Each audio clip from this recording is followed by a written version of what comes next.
Woody, heir to the Conrad family, grows up under the pressure of becoming a great mage and proving his worth, since his lineage is known for legendary heroes. His father makes it clear that he expects him to surpass everyone and earn that title.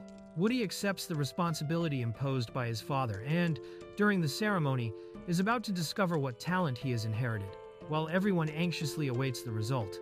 Woody believes he will inherit a great power like his father's, but ends up receiving a simple and peaceful talent: planting trees. This surprises everyone around, frustrating expectations of a grand power.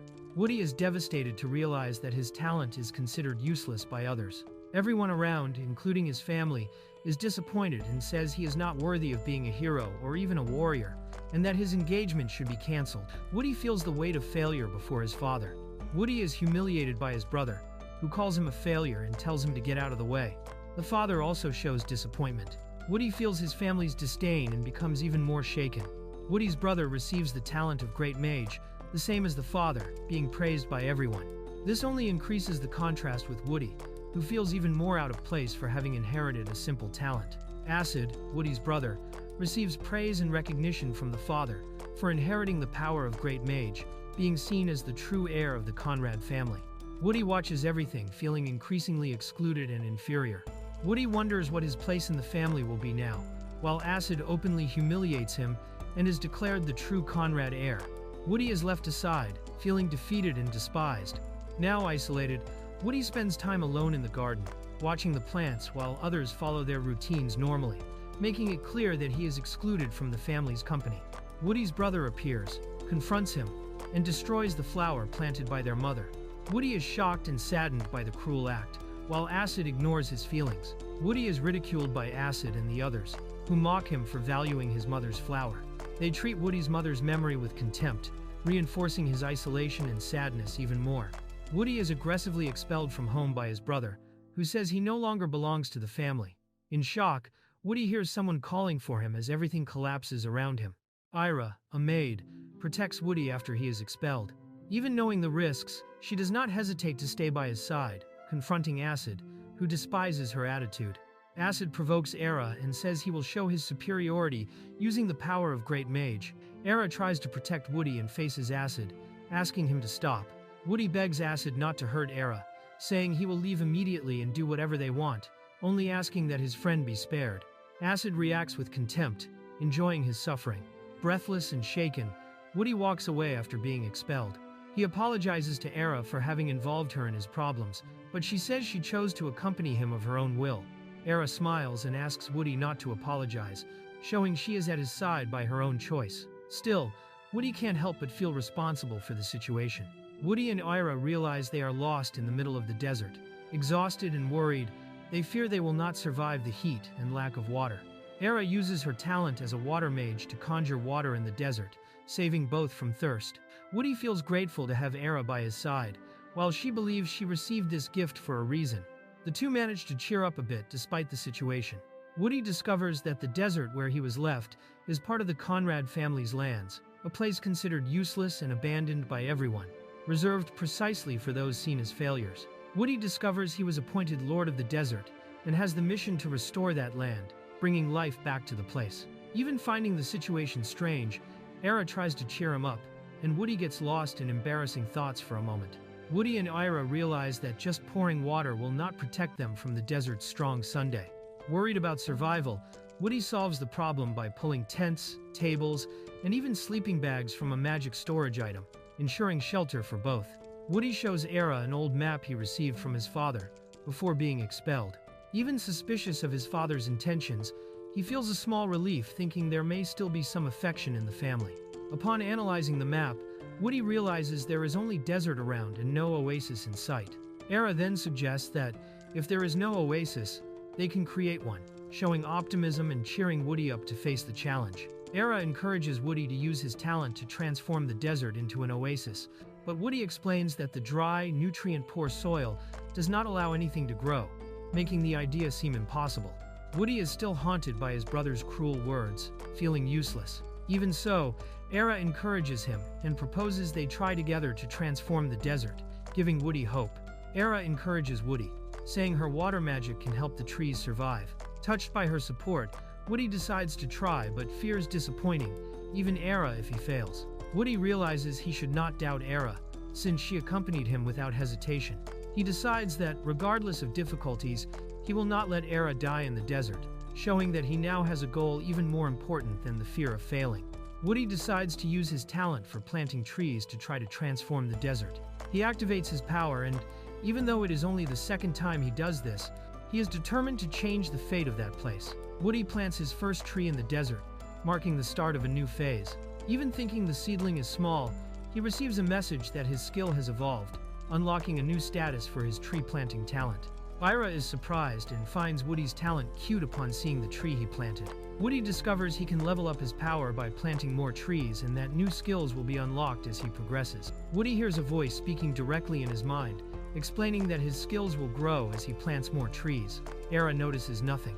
Woody begins to understand that skills and talents can be different things, and that his power can evolve much more than he imagined. Woody discovers he can evolve his talent by planting a certain number of trees.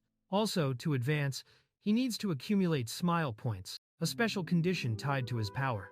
Woody understands that smile points are earned by bringing joy, happiness, or positive emotions to people, not just by making someone laugh. He realizes that, although it seems easy, this task can be much harder than he thought.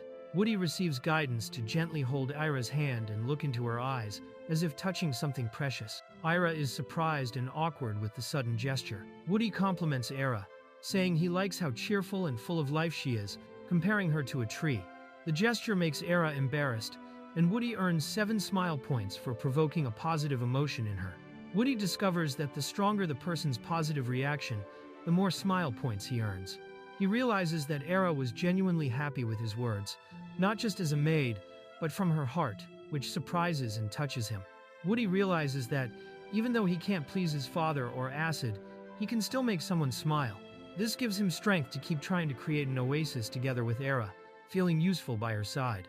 Woody reveals his desire to use his talent to create a place full of life, peace, and happiness, where there is no war or hunger, and everyone can live well, showing hope and transforming the desert into a home for many.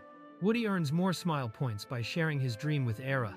Meanwhile, in another region called Tristan Estate, the story begins to show other events, suggesting the focus may shift to new characters or happenings. A girl faces a winged creature to protect a tree she received from someone important. She warns that she will not forgive if the tree is damaged, showing the sentimental value this gift has for her.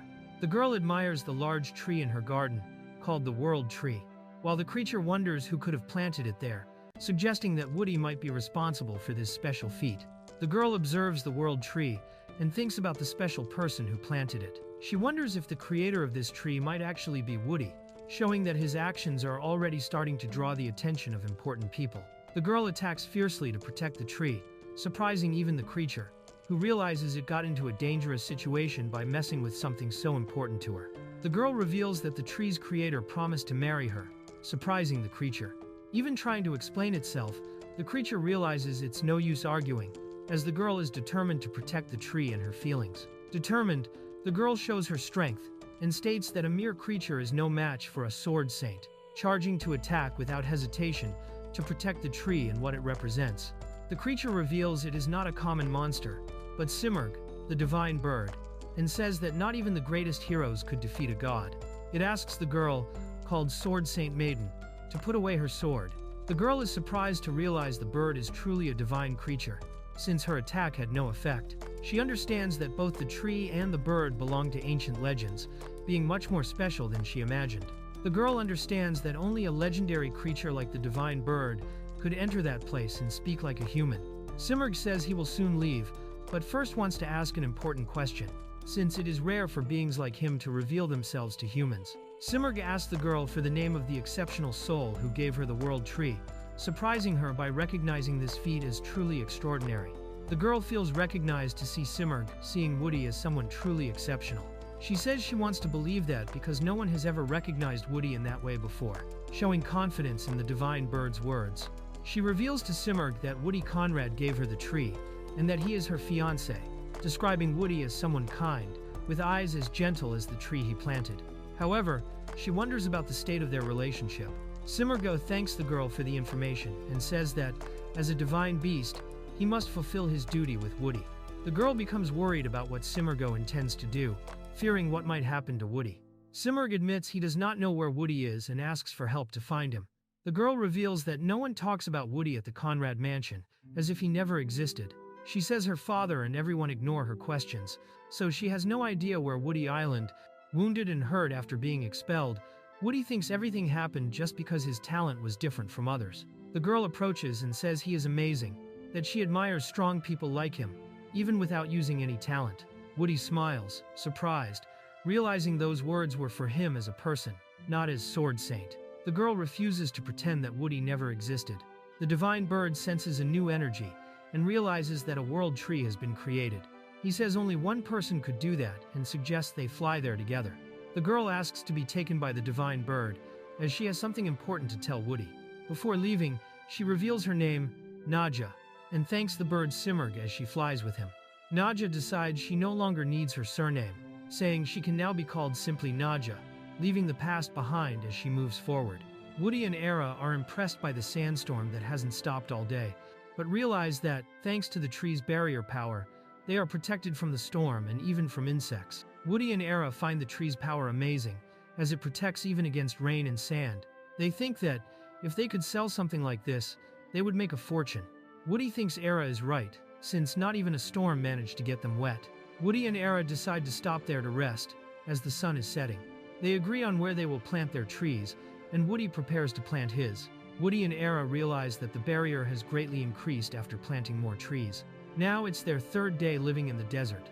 Woody has already planted 12 trees and feels that he has evolved a lot, remembering that at first he only felt despair, but now he is excited with the progress and with the abilities he has gained. Woody learns a new skill upon reaching level 3, called auto-replanting, which allows him to change the shape of the trees and replant them in other places, making transportation easier. This is a relief, since planting trees consumes smile points, and this way, he doesn't need to waste any tree. In the end, he notices something strange in the distance. Woody notices some desert monsters approaching, but realizes that they are not very strong. Even so, he doesn't have the strength to fight. Ira offers to face them, but he prefers to avoid confrontation.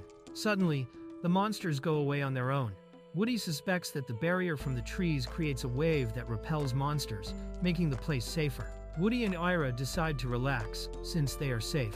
She prepares warm water for him, and the atmosphere reminds Woody of his old routine, bringing a sense of comfort. For him, that simple tea, prepared by Ira, becomes the most delicious thing in the world. Woody is happy to earn 6 smile points thanks to Era, but he realizes that he still needs 3 more points to level up.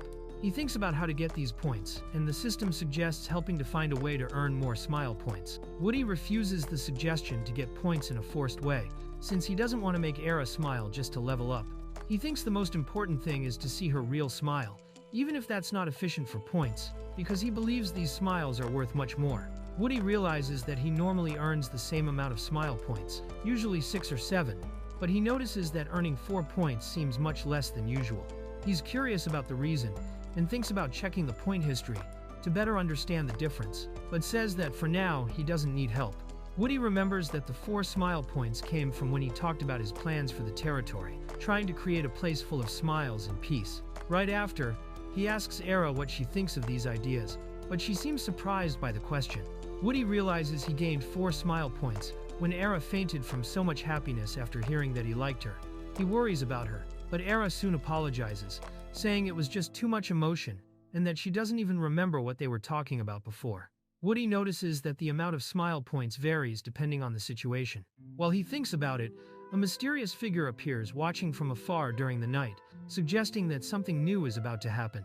Nadja appears flying, determined, and calls out for Woody, making it clear that she won't give up easily and showing her stubbornness in reaching him. Acid receives a letter and discovers that Nadja has disappeared. The letter sent by the Tristan family says that Nadja would rather give up her surname than marry someone she doesn't love. Acid gets irritated by Nadja's disappearance and orders that she be found at any cost. He says he doesn't care about strong-willed women and determined promises to destroy Nadja's pride and make her accept her place. Woody, sadly, says that he is no longer Nadja's fiancé, despite them getting closer. He wishes her happiness and, as a last request, makes a prayer through the tree. Nadja, upon hearing this, refuses to accept it. Nadja runs after Woody, showing that she won't give up on him easily. Woody is surprised and calls out to her, while she shows all her determination. Nadja reaches Woody and hugs him tightly, showing emotion and longing. She says how much she missed him, and both are moved by the reunion. Nadja, emotional, holds Woody's face and says she never imagined she would see him again. Meanwhile, Era watches them surprised and totally speechless, not understanding the situation. Nadja appears and interrupts, asking Ira what she is doing there, since Woody is no longer her fiancé. Nadja teases, saying that Era was only his personal maid in the past, while Era gets embarrassed, remembering that Woody had already said goodbye before leaving. Era firmly replies that she is no longer a maid in that house and that she resigned on the spot, handing over her resignation letter immediately. She says she would never keep working for people who know nothing about Woody, showing pride in her own decision and leaving Nadja and Woody surprised.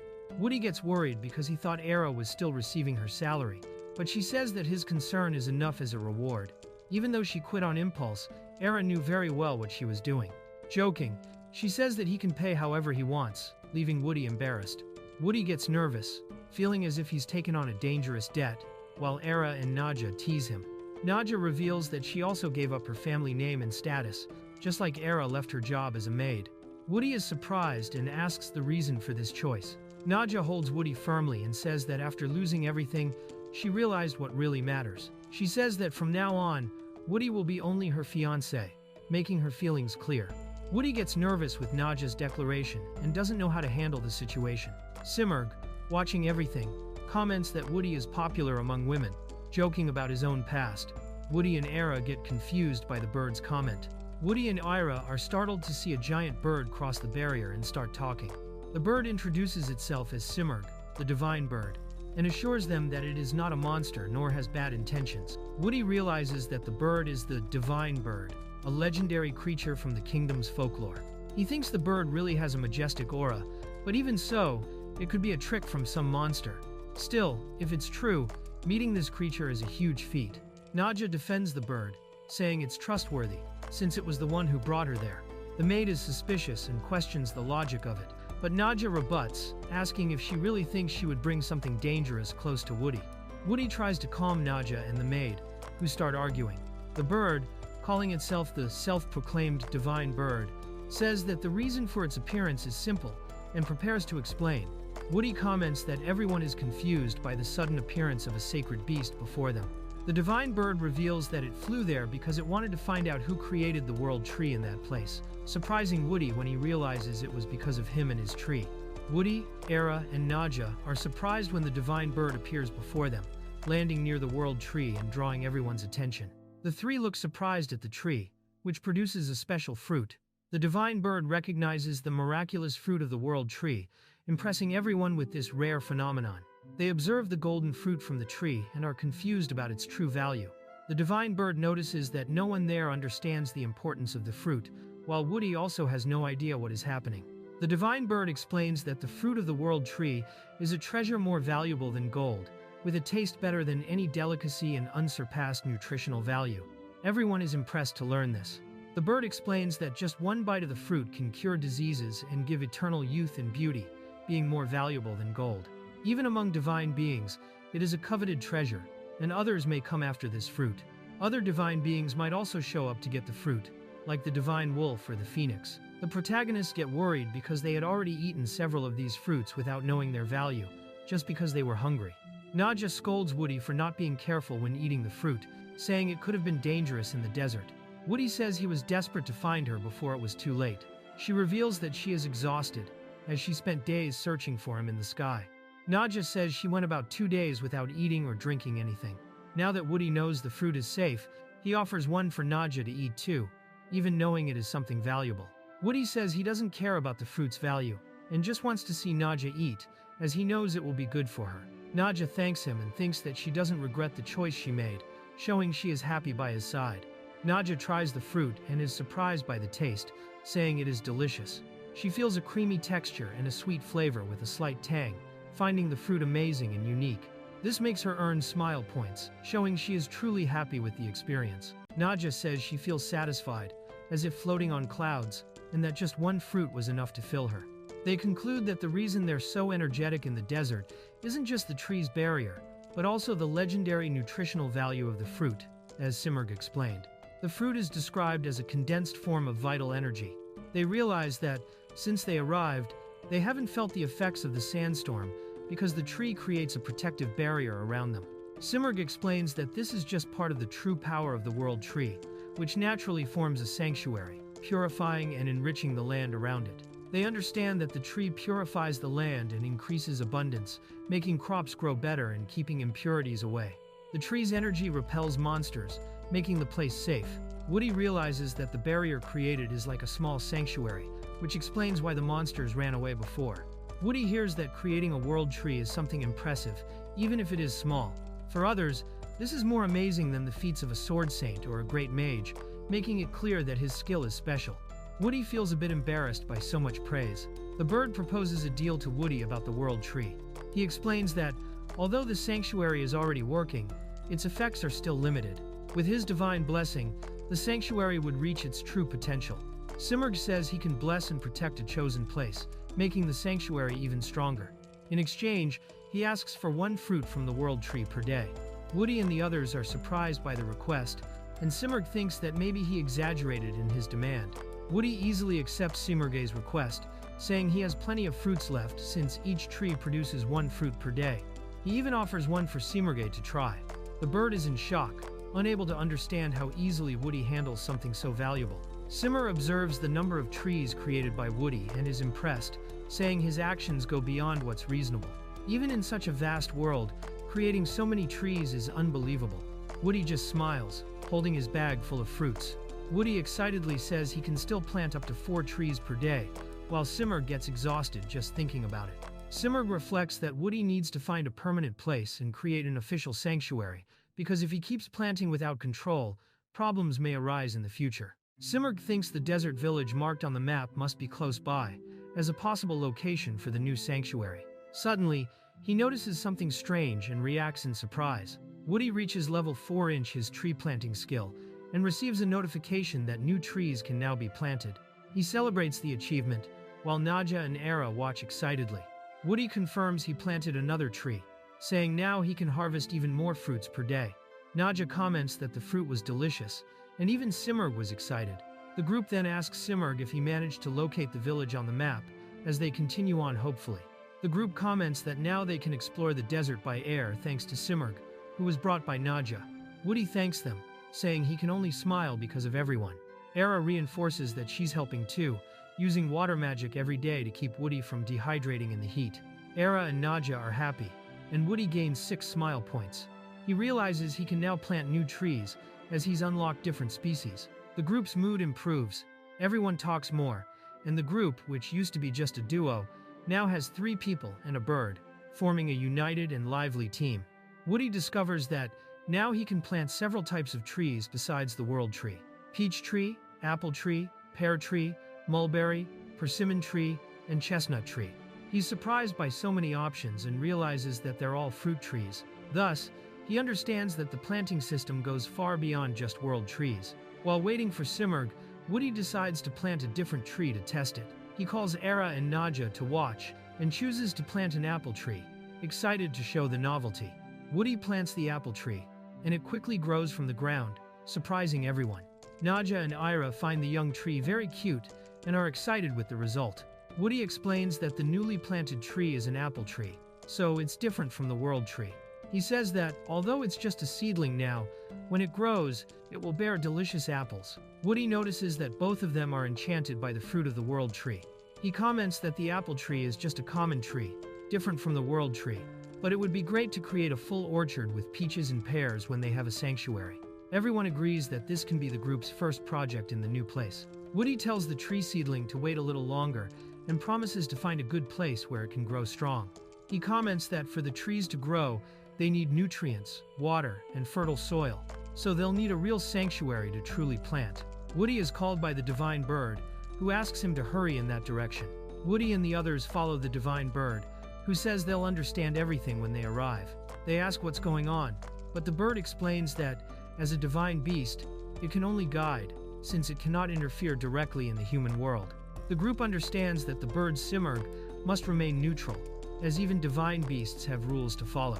Simurgh then spots the place they were looking for, and points it out to Woody, saying that is the place. Woody notices something strange on the ground as he approaches. Woody finds two people passed out in the sand and runs over to them, worried. He quickly checks and sees that they're still breathing. The group starts to help, trying to wake them up and see if they're okay. The girls ask if the two unconscious people are desert dwellers or adventurers. One of them can only say that he's hungry. Woody remembers that he was paralyzed, unable to act immediately, even seeing someone suffering right in front of him. Woody gives a fruit to the unconscious woman, saying it will restore her strength. She smells the sweet scent and is surprised, but hesitates because it's such a valuable food. Woody assures her that just one fruit will be surprising, and tells her not to worry about payment. As soon as they eat the fruit, the woman and the man are surprised by the taste and immediately feel revitalized. The woman can't hold back her reaction and shouts that it's delicious. The couple is surprised by the renewed energy after eating the fruit, saying they feel light and strong, as if they had a big meal. They thank them emotionally for being saved. Woody realizes that, even by just planting trees, he can help and save people. Woody asks if the couple is from a nearby village. They confirm but explain that the village is in terrible shape, barely able to be called a village anymore. The couple explains that everyone in the village fainted from hunger, becoming too weak to move. Unable to bear it anymore, they tried to hunt a small monster outside the village, but admit it was a foolish risk. Woody and the group realize the village's situation is even worse than they thought. They decide to act quickly and go there to share the world fruits with everyone, determined to help the suffering people. The villagers, relieved to receive help, feel hope again. They believe they have not been abandoned as they see the divine bird flying in the sky. At dusk, a family in the village suffers from hunger inside a tent. The father tries to comfort his daughters, who barely have the strength to complain about being hungry. The daughter asks sadly why God doesn't give food or water to everyone. The father, not knowing what to answer, just apologizes and hugs his daughters. He thinks that maybe God has already done something. The father holds his two daughters in his arms, hugging them affectionately while the three are exhausted. He sadly thinks that maybe God was killed by monsters or something like that. Woody, Nadja, and the other girl arrive in the village and see that the place is still very destroyed. They decide to look for the village chief first. The couple of villagers is surprised by the visit, but Woody answers that, in difficult times, neighbors need to help each other. A mysterious man appears in the center of the village, leaning on a cane. The villagers and the village chief watch, scared and tense, not knowing what to expect from this new presence. The man, with a threatening look, orders everyone to leave. He warns that anyone who enters will be attacked without mercy. The villagers become tense at the threat, realizing that he is willing to use violence to defend the place. The man gets ready to draw his sword, putting everyone on alert. The children scream "Dad" and try to run to him, while one of the adults calls his name Shukri, afraid of what might happen. The atmosphere is tense, everyone worried about the confrontation. The armed man orders the children to stay inside the tent, protecting them from danger. The couple runs up to him and tries to calm things down, explaining that they brought the visitors and saying they are trustworthy people. The group leader is surprised and starts to listen. The couple apologizes for leaving the village and explains they only did it because they were very hungry and thought they could handle a small monster. The chief, relieved to see them well, says that if they hadn't met the protagonists, they wouldn't have survived. Everyone understands the reason for the risk. The village chief apologizes for being rude and thanks them for saving his people. Woody and the others respond that they just shared food and it was nothing special. Woody thinks that, despite the chief looking scary at first, it was all just a misunderstanding. Woody realizes that the village chief, despite seeming scary at first, was only trying to protect his people, showing he cares about everyone. He notices that everyone in the village is thin and lifeless, surviving only by willpower.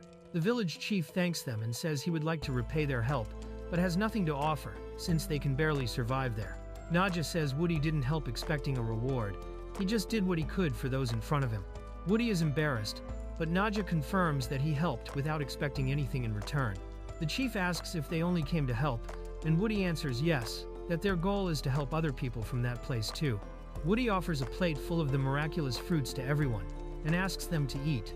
People are surprised by the aroma and wonder what kind of food it island. People get excited when they see the miraculous fruit. Everyone quickly grabs pieces and eats happily, celebrating the taste and the chance to finally satisfy their hunger. Everyone is amazed by the taste of the fruit, feeling so happy that it seems like they're in paradise. People are excited by the fruit's flavor, saying it's like a divine taste that even reminds them of paradise. A child tells her father that now she's full of energy, showing that just one fruit was enough to satisfy her hunger. The father hugs the children, crying with relief to see them smiling again, while Woody observes and comments that the group in the village is made up mainly of elderly people and children. They acknowledge that hunger was great, but now everyone can smile again after eating the fruit. Woody realizes that, besides Dan and the chief, there are no other young men in the village. The chief explains they lost a battle for survival, because in the desert there are constant struggles for water and food. This caused most of the young men to end up dying, leaving basically only the elderly, women, and children. The chief explains that many villagers came from other places, fleeing taxes or forced recruitment, and ended up taking refuge in that desert. Even among the desert people themselves, the origins are quite diverse. Few would risk their lives chasing people in such a dangerous land full of monsters. He admits that even they weren't originally from there, so the desert became a last refuge for those who had nowhere else to go. The desert is described as a very dangerous place, full of monsters that live even under the sand. Because of this, it is impossible to grow anything there, and even tax collection becomes unviable. Besides that, the soil is completely infertile, and nothing grows. For these reasons, both the kingdom and the former ruler ended up abandoning that region. The protagonist perceives the village chief's pain and doesn't know what to say, as he can feel all the suffering he carries. He remembers that land is part of the Conrad property, and in fact, it was his own father who forced people to serve there, imposing conscription in that region. The protagonist thinks about how those people were thrown into that dangerous place, forced to pay heavy taxes and endure a harsh government. They suffered a lot while his father ignored everything, just as he ignored his own son and left him aside. The group enjoys a calm moment, watching the starry sky at the camp. The protagonist thinks the stars are beautiful that night. He reflects that there, in that place, he is seeing things he had never noticed before, including the true reality of that land, which he should have known earlier. The protagonist decides that if his father doesn't see the people's situation, then he himself will see it. He thinks that if no one else will help, he will be that helping hand for others. The bird asks Woody if he has already made a decision. Woody keeps looking at the sky, thoughtful, showing that he is reflecting on what to do next. Woody tells Shukri that he wants to build a world where people can live in peace, without conflicts. He adds that he feels it's his responsibility to do that. Woody introduces himself as Woody Conrad, saying that he is a nobleman. He states that he believes nobles should ensure the peace of their people and never run from the responsibilities that come with it. Woody says he feels ashamed and deeply regretful after seeing the situation of that place. Even if he didn't know everything, he recognizes that ignorance is still his fault. Now, he wants to start by changing that village so that people can always live with a smile, today, tomorrow, and forever. Woody promises to transform that land into a fertile oasis, and if he succeeds, he asks to be recognized as the lord of that place. Woody was unconscious due to the desert heat, and while he rested, a young woman took care of him in the tent. They talk about the difficulty of turning that desert into fertile land, highlighting how the nights are cold and the conditions are relentless, making survival a constant challenge for everyone. Meg wakes up in the morning and stretches, still lying on her improvised bed. A branch and a leaf fall beside her. Woody, a bit agitated, calls her name, looking worried. Woody excitedly shows the breakfast he picked himself, displaying the fruits to Meg. She is surprised and a bit confused, still thinking about the taste of the fruit from the previous day. Woody calls Meg over, and she reacts startled by his excitement. While everyone picks fruits, the children are excited to get ripe fruits, even on their first try. They celebrate, feeling the soft fruits and having fun. One of the girls gets embarrassed, her face turning red, but soon everyone gathers to eat together before continuing the harvest. Meg is surprised to see everyone awake and picking fruits. The chief and Woody greet Meg, saying she seems to have slept well. Meg asks what's going on, and finds out that Dan asked them not to wake her because she was exhausted from hunger. Dan gets embarrassed, and admits he just wanted to pick fruits together with the girls. Dan tries to explain himself, but Meg gets annoyed at his excuse. The chief comments to Woody that it's good to see the light atmosphere, as jokes like that show the village is more cheerful, as if color had returned to the place. Woody still finds it incredible to see such a big tree growing in the desert in such a short time. He remembers that the village's biggest problem was hunger, so he decided to plant fruit trees, in addition to regular ones, to guarantee food for everyone. Woody recalls that the last time he planted an apple tree, he thought it wouldn't grow and quickly gave up. Now he realizes that the trees he plants with his gift aren't normal. They can grow and bear fruit even in the desert sand. Woody realizes that by acting with the villagers' well-being in mind, the trees seem to help even more. He thought he wouldn't have enough points to harvest fruit, but ended up accumulating a lot of smile points without noticing, which made the harvest possible. Woody understands that the smile points came from Dan, Meg, and everyone in the village. He recognizes that, even though he was the one who planted the trees, he couldn't have done it alone. What happened was a miracle, the result of everyone's hope and collective effort. The girls tell Woody they distributed all the fruits to the villagers and praise the quality of the fruit. They highlight how essential the fruits are, as they feed and hydrate at the same time, bringing energy and joy to everyone in the village. Woody thanks them for their help. Woody reflects that he used to see fruits just as snacks, but in the desert, they are valuable, easy to store and transport. He thinks that in the future, they might trade the fruits for other needed items.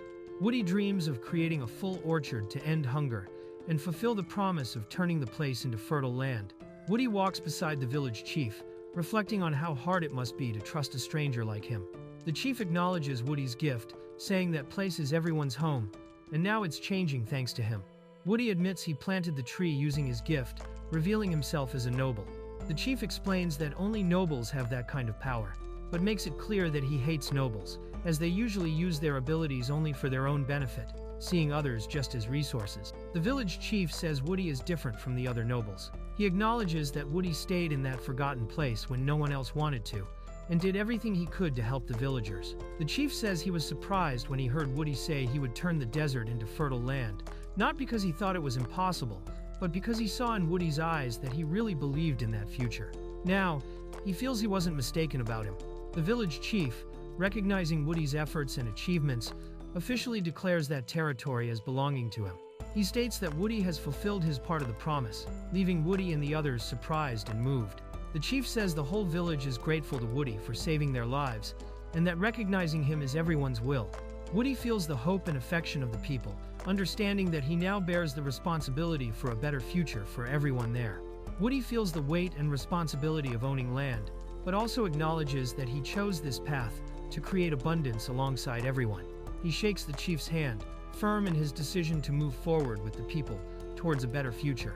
A giant bird appears, surprising everyone. Woody announces that the sanctuary has been chosen and, invoking the divine bird Simurgh, makes a request for that place to become a safe haven for everyone. The divine bird Simurgh flies over the group, responding to Woody's request with a "understood." The bird's presence brings a sense of protection, while plants and trees grow even more around them, marking the beginning of a true sanctuary. The people of the village are amazed to see the transformation of the place, with plants growing and nature flourishing around. Everyone reacts in surprise, comparing the scene to a fairy tale, unable to believe what is happening before their eyes. The villagers discover a water spring, astonished by the desert's transformation. They marvel at the new scenery, while the chief watches everything, not believing what he's seeing. As they watch the desert's transformation, someone reflects that maybe they were saved by someone much more amazing than they could have imagined, showing everyone's admiration and gratitude for Woody and his role in that miracle. A group chats casually in the desert until one of them finds a big leaf, freshly fallen from a branch. Surprised, he shows it to the chief, saying it's much more important than a desert worm. The chief is skeptical, finding the story absurd, since there shouldn't be fresh leaves in that desert. A hostile group watches what's happening in the desert. The leader, armed, says that anything valuable there belongs to them, making it clear that they consider the whole desert their territory and won't let anything slip away. Inspired by a kingdom whose name means abundance, Woody decides to call the new village Wenti. Everyone celebrates and enjoys the new beginning around the water and trees, marking the birth of this new home in the desert. The villagers are moved by the name Wenti for the village, surprised to see a place that used to be desert gain such an important name. They thank Woody, recognizing him as the Lord of Wenti, while everyone celebrates this new phase together. Woody asks to be called just by his name and announces that the number of fruit trees has increased.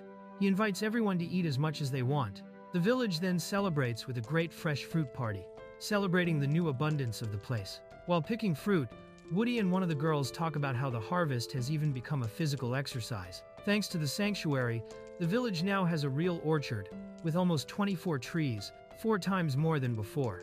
They talk about how now each tree produces about 5 fruits per hour. With 24 trees, that generates 120 fruits per hour, guaranteeing more than enough food for the whole village. If they sleep 8 hours, A single tree gives 40 fruits in that period, all high quality. No one needs to worry about food anymore. Woody talks to Simurgh, acknowledging that the fruits there are as good as the legendary ones from the World Tree. Simurgh says turning the place into a sanctuary was worth it, but explains that the rapid growth of the fruit trees wasn't caused by the sanctuary. They comment that normally fruit trees take time, care, and effort to bear fruit, but the trees Woody plants with his gift grow beyond normal, exceeding any expectation. Everyone agrees enthusiastically, reinforcing that Woody's gift is truly special. Woody, a bit embarrassed for being different, asks Simurgh to see something. They find a tree that suddenly dried up, surprising everyone. Woody explains that he planted an apple tree outside the sanctuary, and it grew fast, but dried up completely overnight. Inside the sanctuary, the trees are fine, but outside, it's different. Simurgh concludes that even with extraordinary skills, without a water source, the trees won't survive. They realize that the World Tree is an exception and can survive outside the sanctuary.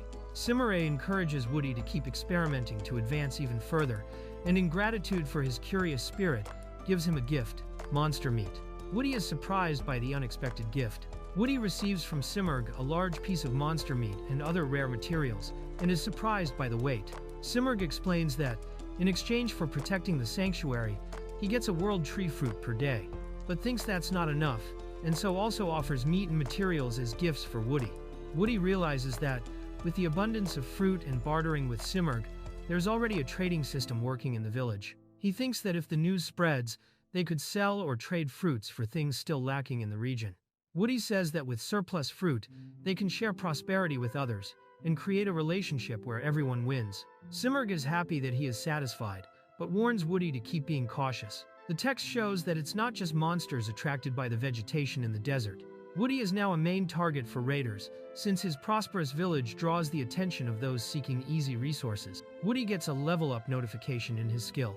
He unlocks new trees to plant, gains part of the sanctuary's functions, and a new hybridization skill. He is surprised by so many new features unlocked at once. Woody notices that by planting more trees, new options appear for him. He excitedly shows one of the girls the newly planted persimmon and chestnut trees, impressing everyone with the new additions to the orchard. They talk about the new fruits. Persimmons can be eaten raw, but chestnuts usually need to be roasted or used in desserts. Excited, they decide to gather chestnuts to roast, even without all the ingredients, and help each other with the task, already imagining new recipes. Woody realizes that after leveling up, new trees have been unlocked besides the usual fruit trees. Now he can plant trees like grape, house, light, fire, water, wind, and earth, further expanding the village's possibilities. Woody is surprised to see that now he can plant trees that don't really exist, like house tree, light tree, and fire tree. He finds it curious, but knows everyone in the village will be startled when they see these new strange trees. Woody finds the names of the new trees very strange and decides to wait before planting. He realizes he also gained the hybridization skill, which lets him combine different types of trees to create new varieties, as well as partially unlocking sanctuary functions. Simurgh explains that by increasing the holiness of Woody's World Tree, the sanctuary's capabilities also grow. The tree absorbs mana and releases new powers, allowing Woody to do even more within the sanctuary. Woody is surprised to learn that the sanctuary can do even more than enrich the land. Simurgh confirms that, from what he perceives, the sanctuary's increased powers also boost Woody's own gift. Dan and Meg come running, worried, alerting Woody about a problem. Woody tries to calm them and asks what happened. Dan, nervous, starts saying that they are coming, but can't finish the sentence right away. Meg explains that they saw something far away in the desert, but there's no doubt, they are desert raiders. Woody understands that they are coming directly for Wenti village. One of the girls observes that when the wind stops, the desert offers scary visibility, but it also leaves the village exposed to enemies. The raiders have already noticed the changes in Wenti and are getting closer. Nadja gets ready to face the raiders alone, saying there are only a few of them. She warns Woody he doesn't need to show mercy, because raiders destroy everything for the pleasure of attacking, taking from others what was achieved through hard work. Nadja says that after crossing that line, raiders never go back to a normal life. Woody understands her point of view, since he once wanted to be a warrior, but thinks that if they are scouts for a bigger group, attacking could bring even more enemies to the village, which would be dangerous. Woody decides that instead of attacking straight away, it's better to capture the raiders and listen to them first. He asks for Naja's help to carry out this plan. The raiders observe the village and are shocked to see that the place has become a true green oasis in the desert. Excited, they see the area as a valuable prize, believing they've found a great target to attack. The raiders comment that they had looted the place before, but now they smell good food and think merchants or adventurers have brought riches. The leader decides he's going to take everything for himself, not caring who's there. One of the raiders gets worried about the possibility of encountering adventurers in the village, but the leader mocks the idea and says no one there could defeat them. The group shows confidence and scorns any threat. The chief of the raiders pressures one of his companions not to back out now that they're close to the village. The raider gets scared but tries to hide it. Despite the fear, the group moves forward, trusting the chief's strength and hoping the plan works. The raider who gave the group the information decides to trust his companions. With that, the chief leads the attack, excited and confident, shouting that the village now belongs to them. The group marches forward, determined to invade Wenti.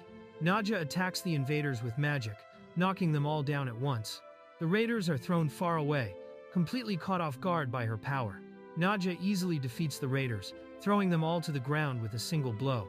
The leader, fallen and scared, doesn't understand what happened. Naja looks at them with disdain, calling them pathetic. Naja faces the leader of the raiders and says Woody is trying to create a peaceful world. She warns that if they came to ruin that, she won't show mercy.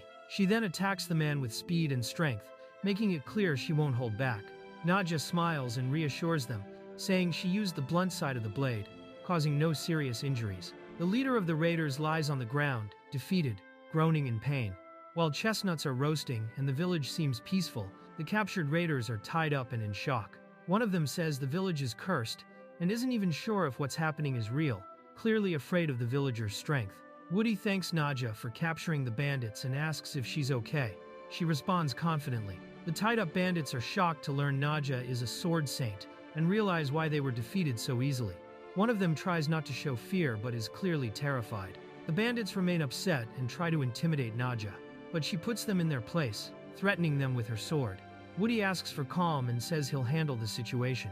The tied-up bandits mock him, calling him a stuck-up noble, unaware of who they're dealing with. Woody firmly introduces himself as the lord of the village, surprising the bandits as they realize he's a noble. They become suspicious and question what someone with such an important name is doing in such a remote place. Woody admits he's a noble and explains that he captured the bandits to protect the village, as he prefers to avoid violence. He says he wanted to solve everything through conversation. The bandit leader, seeing the situation, prepares for what comes next. Woody suggests sharing some snacks, offering food with a smile, easing the tension. The bandits are surprised by the food, with some wanting to try it, but the chief is suspicious and says it's a typical noble trick to bribe them with food. Woody and the group watch attentively. Woody looks seriously at the bandits alongside the girls and says he doesn't believe a few snacks are enough to win them over, especially since they came to loot the village. The bandit leader says he's not there for snacks, but to take everything. Naja reacts angrily, and the bandits themselves admit that lying won't help since they'd be defeated anyway. The bandit leader provokes Woody, saying that in the desert it doesn't matter if someone is a lord or not. It's kill or be killed, and trying to talk or share only leads to failure.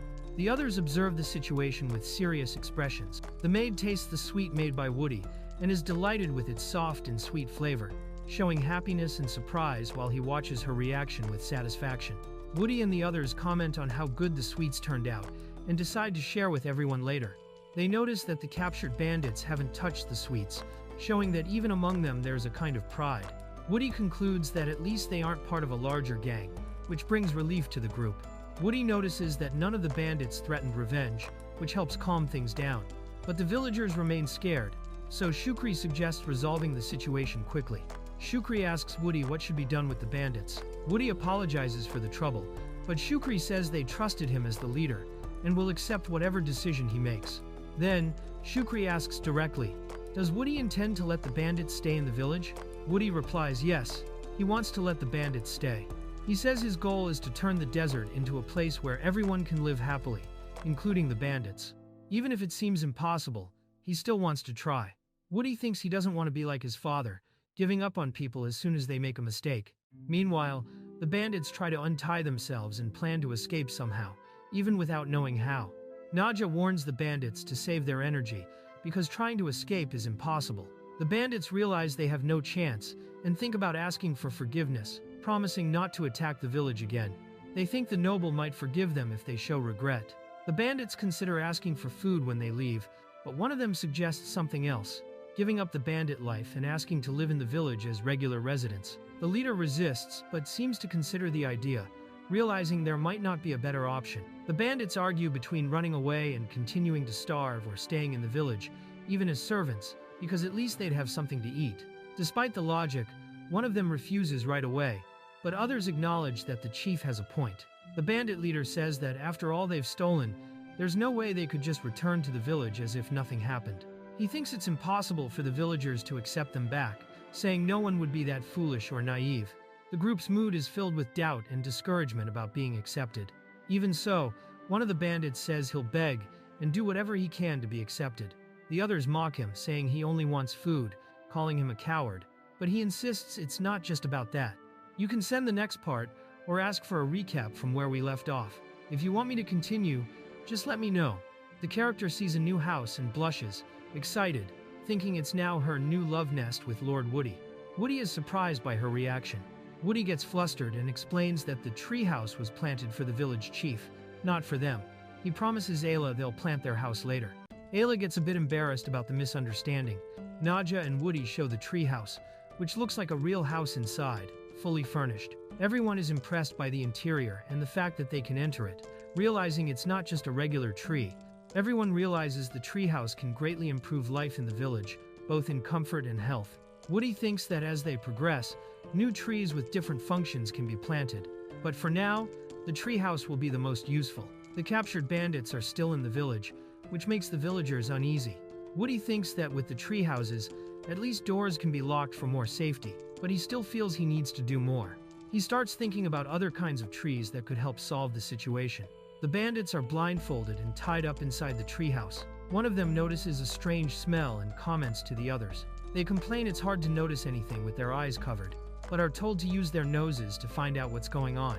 The blindfolded bandits start to smell something burning and get scared, thinking they're going to be burned alive as punishment. Suddenly, Nadja appears and interrupts their panic, saying she brought something special and to stop the chatter. The bandits have their blindfolds removed and are surprised to see a lit, organized place. Woody greets them kindly, saying, "Welcome, Bandit San." The bandits get scared when they see one of the trees on fire, but realize no one seems worried. Woody asks them to come in carefully, explaining he used a stronger flame this time. They're confused and don't understand what's going on in that place. Woody explains he didn't want to threaten the bandits, just keep them under control, and he's happy it worked. He planted trees called Fire Tree that create a circle of magical flames around them. This keeps animals and people away, as everyone instinctively fears fire. Woody shows the bandits their tent and explains that while it gets hot near the fire trees during the day, at night the tent stays comfortable and warm thanks to the tree's heat. One of the bandits feels the intense heat and reacts in fear. After being scolded and told to drop bad thoughts, the bandits are surprised to see food. Two of them can't resist and start devouring the fruits, amazed by the food's quality. The two bandits get emotional, saying they've never eaten anything so delicious in their lives. Their chief panics, thinking it might be poisoned, but one of the bandits calls him an idiot and keeps eating, praising the taste. The bandit leader realizes that if they wanted to kill them, they would have already done it, so poisoning the food makes no sense. The others confirm there's nothing hidden in the food. Woody says that while they're here, they'll be treated like villagers, and as the lord of the place, he's just doing what he thinks is right and won't let anyone go hungry. The bandit chief, looking serious, thinks Woody talks too much for a brat. He then remembers the past, when he was young and made a promise before an old man, probably his father or mentor, saying he'd do everything to become someone important. The panel shows two special types of trees being introduced. Grape tree, delicious to eat and great for making wine. Light tree, absorbs sunlight and glows, perfect for indoor lighting. The panel shows Simurg praising the new grapes, saying they're truly amazing while eating. Woody thanks him for the patrolling, and Nadja comments that the dignity of the divine bird is disappearing fast, since he's talking with his mouth full and acting without much decorum. Woody realizes Nadja is tired of watching the bandits and explains it's okay to leave them alone, since besides the fire tree barrier, he also added extra protection for safety. Nadja agrees to take the night off, happy to sleep under a real roof after so long. Playfully, She teases Woody, leaving him completely speechless. Ayla reacts with jealousy, saying she won't let Naja monopolize Woody. Simurg tries to grab a fruit, but Woody tells him that tree doesn't bear fruit, making the bird furious and demanding his meal. Woody explains that tree is different, because before all the world trees bore fruit, but now he can plant some that don't. Ayla gets curious, and Simurg praises the fruit's flavor. Woody explains the tree is just there to see if it will bear fruit, while the light tree is only for lighting. They comment it's rare to have fruit, but they also need trees that don't bear fruit, though they find it a bit sad to have a world tree without any. Woody comments that if every tree around the village bore fruit every day, it would lose its value, because what makes something valuable is the fact that it's not abundant. One of the bandits is shocked, realizing that Woody basically has gold growing around his house. Woody realizes that with the bandits living in the village, any fruit there will end up becoming a target. He decides that he will replace all the world trees the next day. Meanwhile, the bandits show that all they think about is stealing everything, and Woody concludes that it will be difficult to change their ways. Woody thinks about Era's words and realizes that it's hard to imagine a future where the bandits truly change and become part of the village. Even without being able to picture it, he wants to believe in a world where no one is left behind, even if reality isn't easy. Woody observes the distance between the bandits and the villagers, feeling the challenge of uniting the two groups. Era and Naja encourage him not to give up, saying they will try to overcome this difference together, step by step. Woody acknowledges that now, with a water source, creating farms is possible.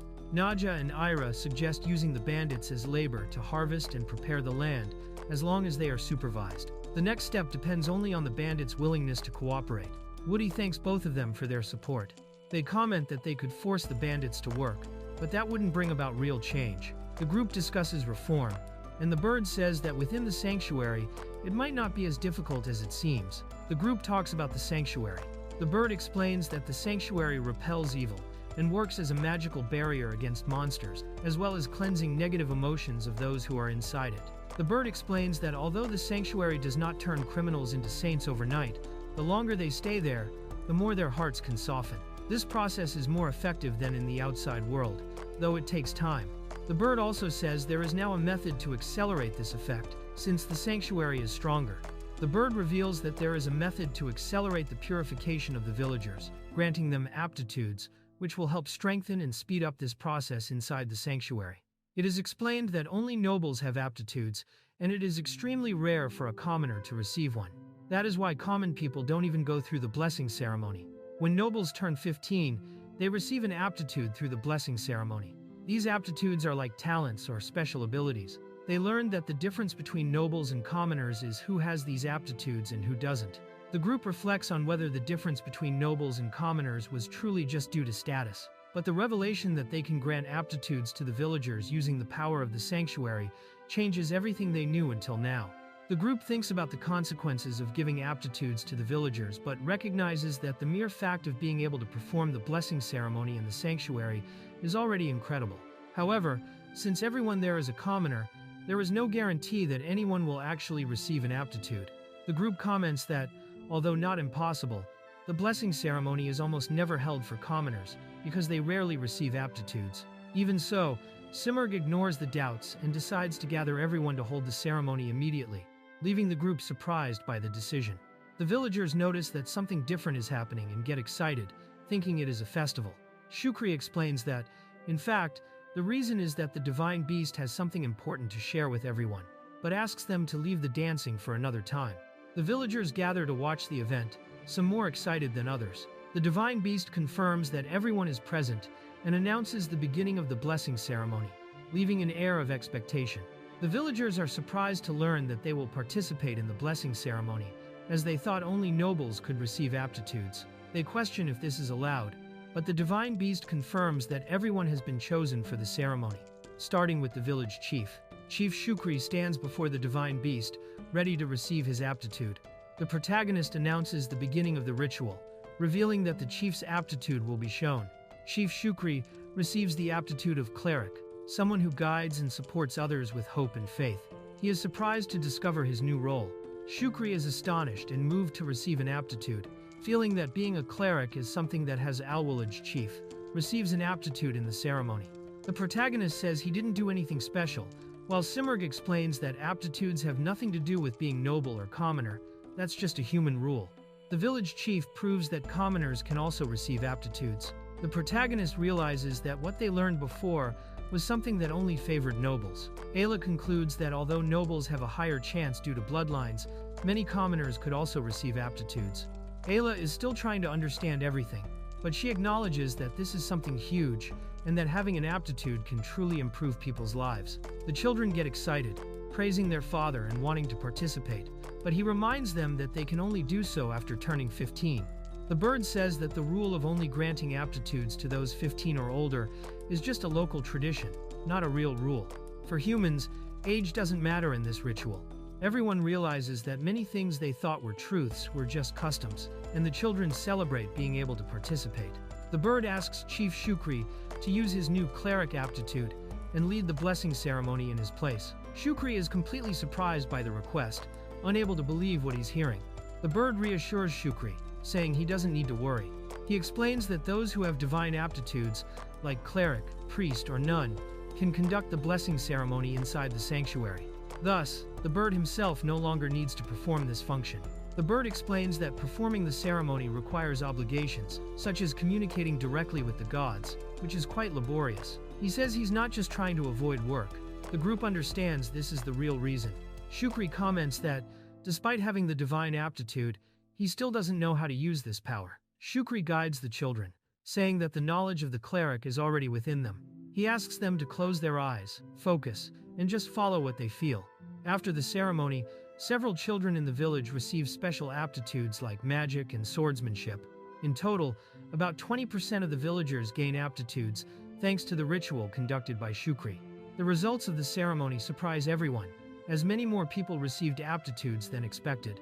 Although some are disappointed for not getting anything, most are happy since before they didn't even have hope of participating in something like this. The protagonist feels gratitude for the people of the village and decides to use the smile points he earns to give back and help everyone. He sees aptitudes as a way to contribute even more to the well-being of the village, valuing those by his side. The protagonist thanks the villagers and acknowledges that everyone shared happiness together, showing the importance of unity and mutual support.